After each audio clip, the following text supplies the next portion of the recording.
The Damsel of Dry Valley, a tale of gunpowder, silence, and redemption. Chapter 1. The Lawless Land.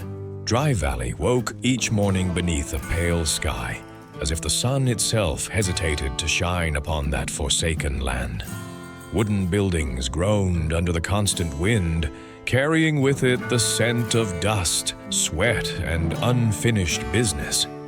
Time there was not measured by clocks, but by the sound of boots on dirt roads and gunshots echoing through the hills. For decades, Colonel Edward Whitmore had been the anchor of Dry Valley. He was not a gentle man, but he was a fair one.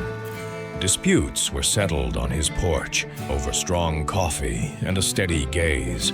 When he spoke, men listened. The night he died, no witnesses came forward. Only a single gunshot cut through the dark. His body was found at dawn beside his horse. Dry Valley lost more than a landowner that morning. It lost its balance, and silence became dangerous. Chapter 2. The gunslinger Silas Crow rode into Dry Valley like a man who had always belonged there. He made no announcement, asked no permission. He sat at the saloon, ordered whiskey, and watched.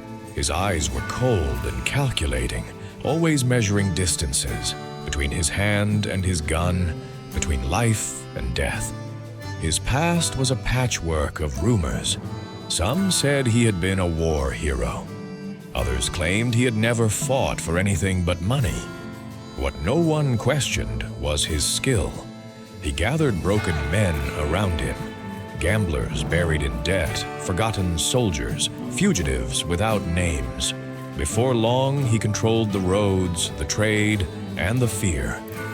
"This valley needs an owner," he used to say, "and I'm the only one willing to pay the price." But his true target was not gold. It was Helena Whitmore. Chapter 3. The Damsel in Distress.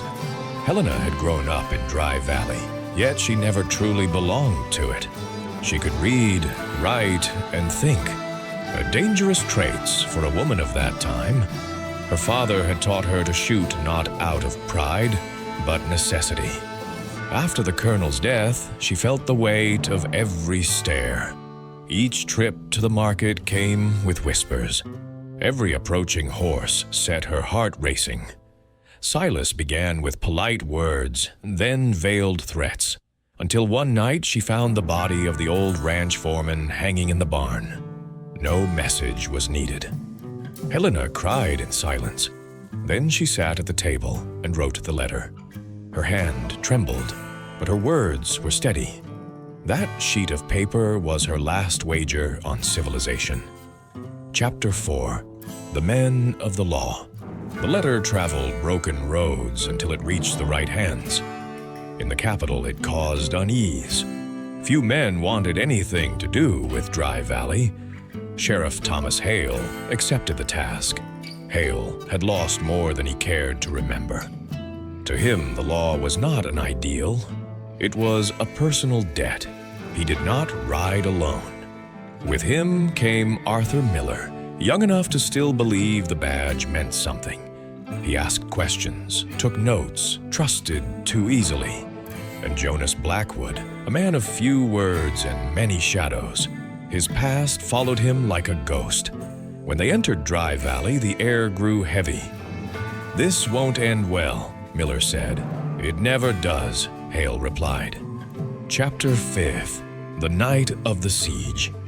Silas watched everything unfold. He knew the arrival of the law meant the end of his quiet advantage. He chose to strike first.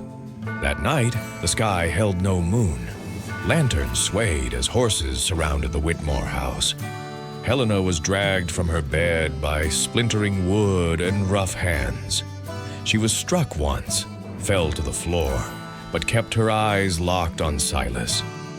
"You could have chosen the easy way," he said. Before he could finish, a gunshot shattered the silence. Chaos followed. Windows burst, men shouted, smoke filled the street. Sheriff Hale moved forward like a man with nothing left to fear. Blackwood appeared where no one expected him. Miller shook, but he did not retreat. Helena crawled behind an overturned wagon, reached beneath the boards, and found the revolver. She fired. Chapter 6. The Dawn. When the sun rose, it revealed Dry Valley stripped bare. Bodies lay in the dust. Blood stained the ground. The sharp smell of gunpowder still hung in the air. Silas tried to escape. He always did. Hale was faster. They faced each other for a long, silent moment. "This valley was never yours," the sheriff said. The shot echoed through the hills. Helena stepped into the street, her dress torn, her face smeared with dust, but her eyes were steady. The fear was gone. Epilogue. Justice in shades of gray Dry Valley did not become a legend, nor did it become a paradise. It became something rarer, a place with a future. Helena kept the land and earned respect not through inheritance, but through resolve. Roads were reopened, a school was built. Fear was no longer law. The sheriff left weeks later. Before riding out, he tipped his hat. "Justice doesn't always arrive on time," he said. "But when it does, it changes everything," Helena replied. The wind kept blowing, and the story of Dry Valley lived on, told in shades of gray between gunfire, silence, and redemption.